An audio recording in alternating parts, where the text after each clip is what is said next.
tolong bujuk saya supaya sholat. Puasa saya lakukan, semua saya lakukan kecuali sholat. Ketika Allah perintahkan ibadah-ibadah yang lain, itu cukup perintah ayat saja turun. Allah perintah haji, ayat saja turun. Allah perintah puasa, ayat saja turun. Allah perintah bayar zakat, ayat saja turun. Tapi ketika Allah perintah sholat, tidak boleh ayat turun. Nabi dijemput oleh 2 malaikat, kemudian diajak naik, ketemu dengan Allah untuk menerima perintah ini. Kenapa? Karena perintah ini sangat penting.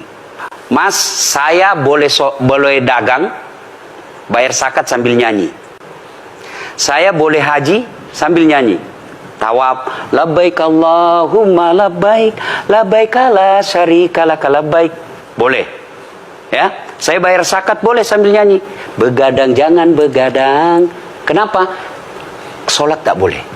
Allahu Akbar. Darah muda, darahnya pada batal sholat saya. Kenapa? Inilah puncak penghambaan kepada Allah. Jadi puncak penghambaan kalau saya meraku hamba, sholat. Yang paling mulia dalam tubuh kita, kepala. Adik-adik bercanda dipukul pantatmu masih senyum. Dorong dadamu masih senyum. Tapi jangan bercanda pukul kepalamu. Tak, kau pukul kepala saya pasti saya marah. Kenapa? Harga diri di sini. Tapi ketika kita sholat, anggota tubuh yang paling mulia, kepala, rendahkan seperti kakimu.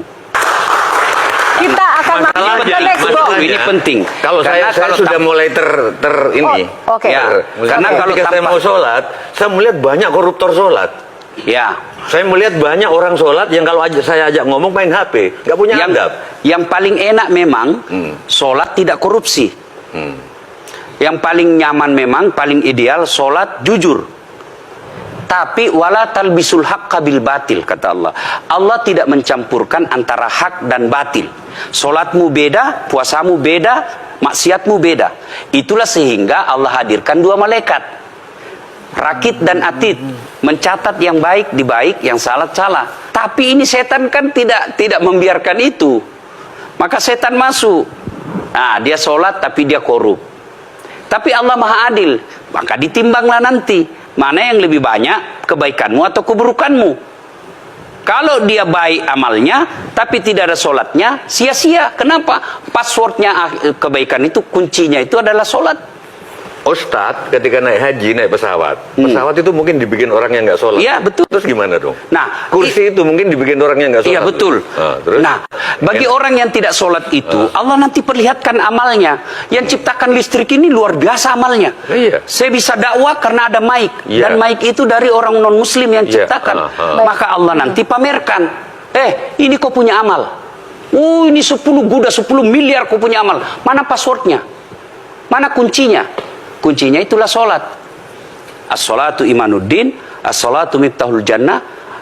Sholat itu kunci kebaikan, sholat itu tiangnya agama. Sebuah bangunan, dia bisa berdiri tanpa dinding. Sebuah bangunan, dia bisa kokoh tanpa atap. Tapi ketika bangunan tidak punya tiang, pasti tidak kokoh. Tiang itulah dalam agama sholat.